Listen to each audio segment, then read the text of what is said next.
Congratulations.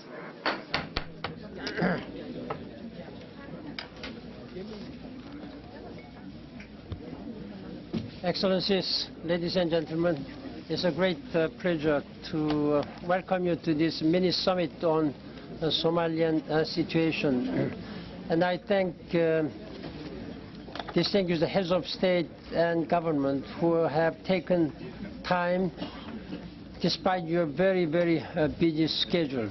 And I'd like to really thank you for your leadership and the strong commitment. I'd like to make brief remarks and then invite the leaders who are present here. Chairperson Zhang Ping of the African Union Commission, Chairperson-elect Dr.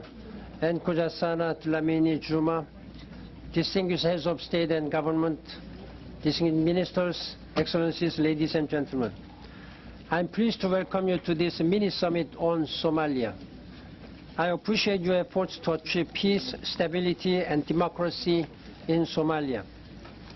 I'm delighted to welcome Somalia's President who will join us through video, and he's a newly selected President, Hassan Sheikh Mohamud, by video link from Mogadishu.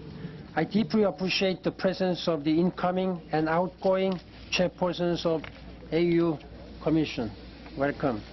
I count on their continued support to build on what we have achieved together so far. Excellencies, today the change we have awaited so long has come. After 8 years, long 8 years, Somalis have concluded the transition in line with the roadmap, the Djibouti Agreement, and Kampala Accord. They have adopted the provisional constitution, convened the new House of the People of the Federal Parliament, and selected Hassan Sheikh Mohamud as president. This was a process led by Somalis, and by the signatories to the roadmap, by Somalia's elders, by its National Constituent Assembly, and by the Technical Selection Committee. Finally, it was completed by Somalia's new federal parliament, which selected the new speaker and president. The message from parliament was clear. The status quo is no longer tenable. Somalis have chosen hope for the future. The process of ending the transition was not always smooth, but it was more inclusive and representative than any such effort Somalia has seen in a generation. In full view of the Somali people, young and old, men and women from all clans took part. They showed courage and integrity in the face of immense pressure.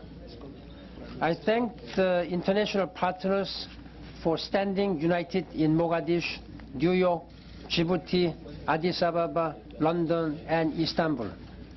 Together and with the United Nations, you have helped to prepare the ground for peace, democracy, and reconstruction in Somalia. I want to especially recognize the members of the African Union mission in Somalia, AMISOM, for their great sacrifices and vast contributions to peace and security in Somalia. Allow me to pay a special solemn tribute to the many brave young men and women who lost their lives in the service of peace. Together with the soldiers of the Somali National Security Forces, they have created space for a new political future. Excellencies, today we have gathered to welcome President Hassan Sheikh Mohamud and to hear his vision for the way forward in his country. Today we begin a new partnership for peace building in Somalia, one that is led by Somalis and grounded in shared principles to build peace and prosperity opportunity for the long term. There is no time to lose. There are still many elements in Somalia trying to block progress and undermine peace. Just last week, Deplorable attackers targeted innocent Somalis in the capital. On Saturday, a member of parliament was killed in a brazen attack by armed gunmen. And these attacks aimed at shattering the newfound hope of Somali people are unacceptable. The humanitarian situation remains critical. 2 million people are affected by the crisis. That number is expected to rise if the rains fail. I am gravely concerned about civilians affected by ongoing conflict in southern Somalia. The parties must make every effort to minimize the impact of the conflict on civilians and allow full humanitarian access to those in need. I also want to emphasize the importance of supporting the Somali authorities to meet their human rights obligations, as I said in my recent report to the Human Rights Council. The Somalis will direct our priorities. Our focus must be on helping to enable Somali institutions to rebuild and reconcile after 2 decades of war. The President and new Parliament must create conditions for popular elections and the constitutional referendum in just 4 years. The new institutions cannot squander resources.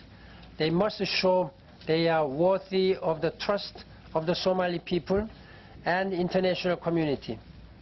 They must establish fair rules of the game, including respect for human rights that enable men and women from all clans to improve their lives. They must create conditions that give a better future to the youth, as set out in the UN's Human Development Report on Somalia issued this week.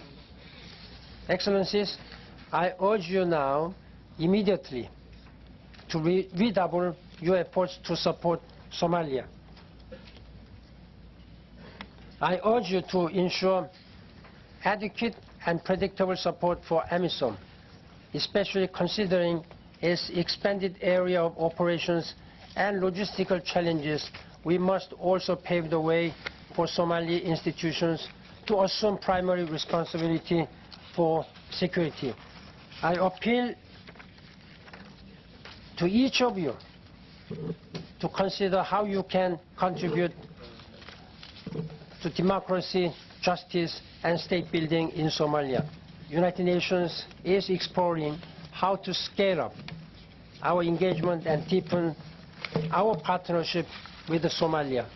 And I thank you very much for your participation and attention. And I'd like to recognize now the presence of Prime Minister Abdiweli Mohamed Ali, who is now in person. And I'd like to welcome His Excellency President Mohamud of Somalia. And I thank you very much for your participation. And as we have discussed over the phone a few other days, we are here gathered here. There are many distinguished heads of state and government and ministers who are strongly committed for your peace and security and prosperity in Somalia. Now I invite His Excellency President of Somalia, Mohamud. Thank you very much. Thank you very much, Mr. Secretary General, and thank you very much for ladies and gentlemen in the summit. I would like here to briefly describe the rightly brief speech about Somalia on this occasion. Ladies and gentlemen, I'm humbled and feel privileged to be given this opportunity to join you through the use of technology and make my statement from Mogadishu. I am both proud and happy to address you. Allow me to present my compliments to you, and I regret to say that I couldn't make it to be with you physically in New York due to prevailing circumstances in the transition of authority and wider consultation with parliamentarians and various stakeholders in this historic time of our nation. However, I have sent a high-level delegation led by Prime Minister Abdiweli. Ladies and gentlemen, this is a very important occasion